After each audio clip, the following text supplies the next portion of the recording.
Good morning. It's Sunday morning, October 16th, 2022, and I'm aglow today, and just because we're looking at my new game book, Brownwater Navy, a Vietnam patrol boat, D66 game book by Brent, Campbell. And some of you might laugh at the name. Some of you might think it's an odd name. But Brownwater Navy comes from a term used, I believe it was first used in the Civil War, talking about the riverine, the river boats, and the riverine combat and so on, and really had a lot to do with what would become blockade, right?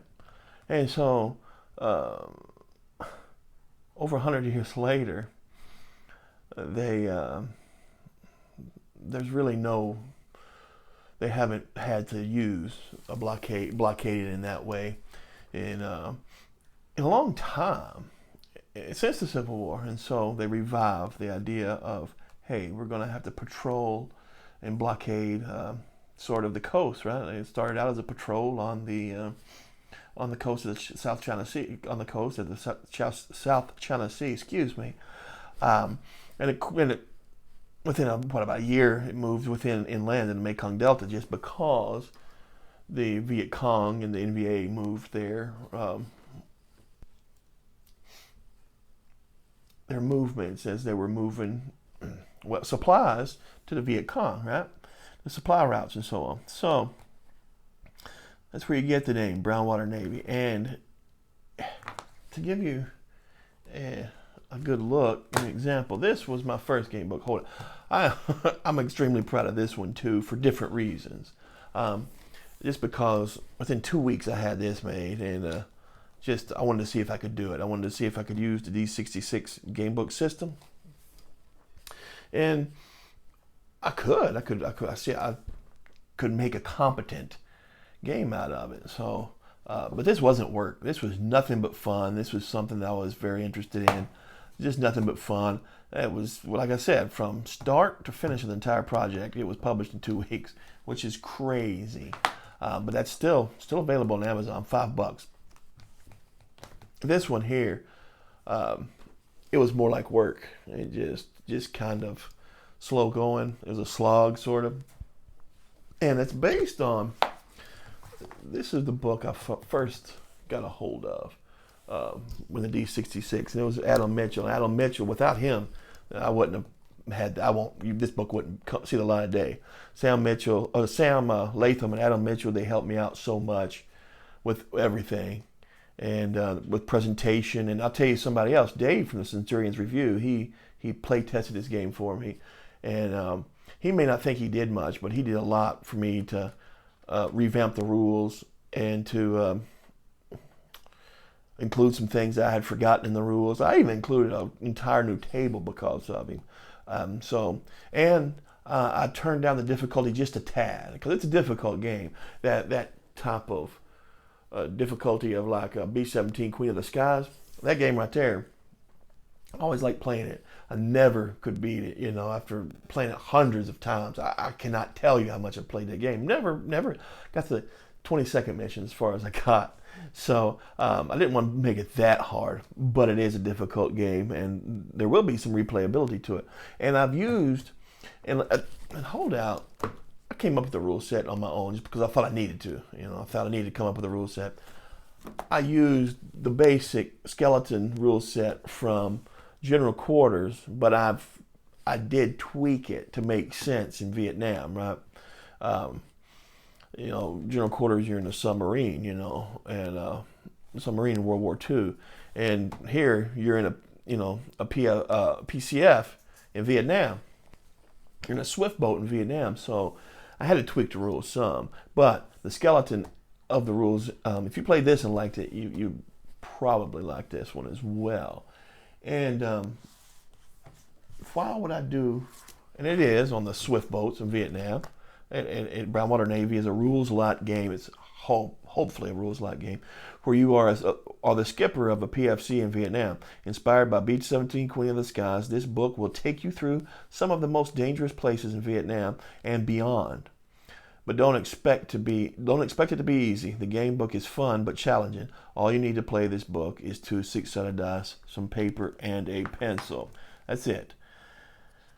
And so yeah, it turned out better, much better than I expected. And if I look through it here, well, let's look at some of it here. I tried to make it a rules-like game, and so there are rules in here. There's a sequence of play, and we'll look at that in a minute because I think that's.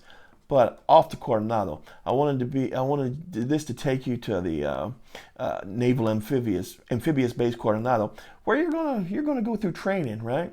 Why Vietnam game? Well, for a couple reasons. One of the big reasons, my dad's generation, right? I think that a lot of Vietnam vets never really felt embraced by the. I don't know how to say it. Never really felt embraced in a lot of different ways for a lot of different reasons. One was that there was so much anti-war sentiment, right? Two, it was such a politicized type of a war, right? It was very political. I don't mean political as Democrat and Republican political per se. I just mean it's very political. What you were trying to do in Vietnam was everything was politicized, right? You had if you remember, you had a South Vietnam president who was very had cracked down very much on Buddhists, right? And you had Buddhists protesting and even setting himself on fire in protest of the government. So you had everything was politicized, everything, and so it was just one of those wars that we didn't like to talk about for a long time, really.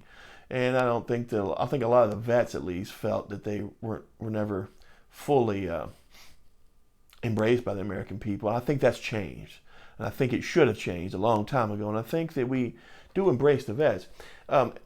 Not because what they did was they done a good job. Militarily, they were on top of the game. Secondly, a lot of them didn't actually go there, and they did their duty as Americans. And whether right or wrong, whether you think it's right or wrong or whatever, they when called upon, many of them they did their duty. And in this case, 80% of all the sailors in the Mekong Delta, in the PCFs, in the patrol boats, were simply were volunteers, right? 80% of them. And so if you volunteer for that kind of duty, I salute you. I just do. All day, every day. And also, I think the Vietnam vet community is getting older. I was at a VFW a couple weeks ago, and certainly those Vietnam vets are not getting younger. My father, he's not getting younger, right?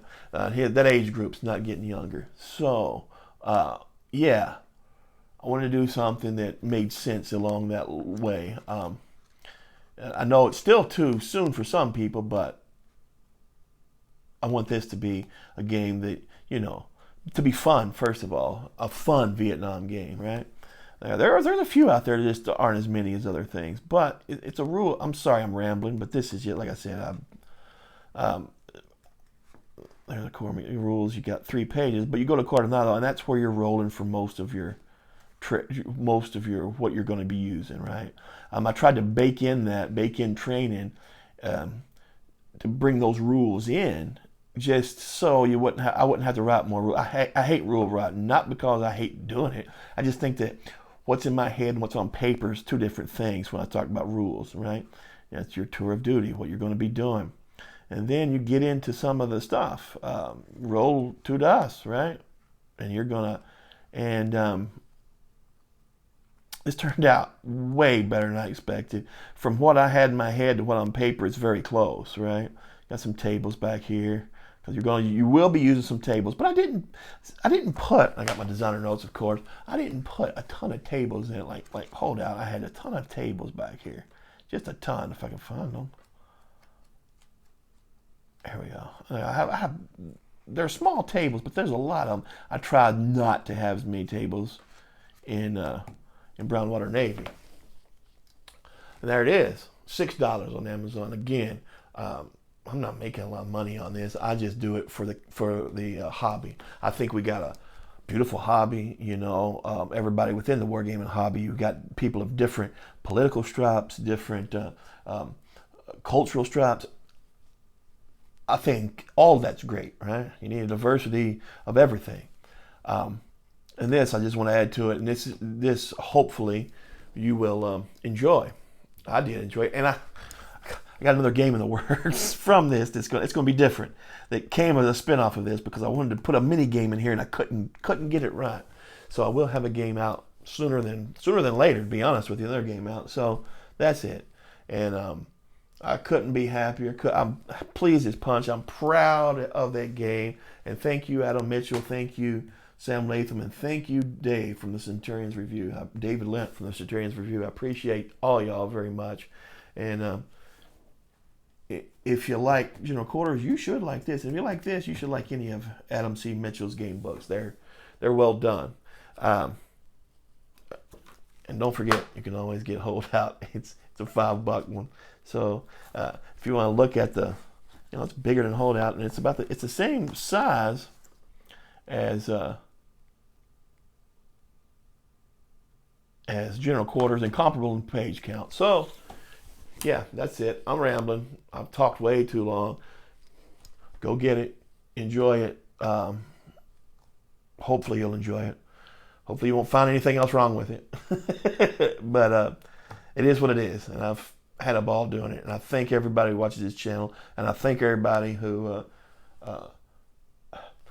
I'm going to say supports me. And I don't mean in money. I mean supports me in kind words and nice things you say and so on. And yeah, and anybody who buys it, you should have a blast. All right, I'm done. See you later. Be careful out there. Talk to you soon. Bye-bye.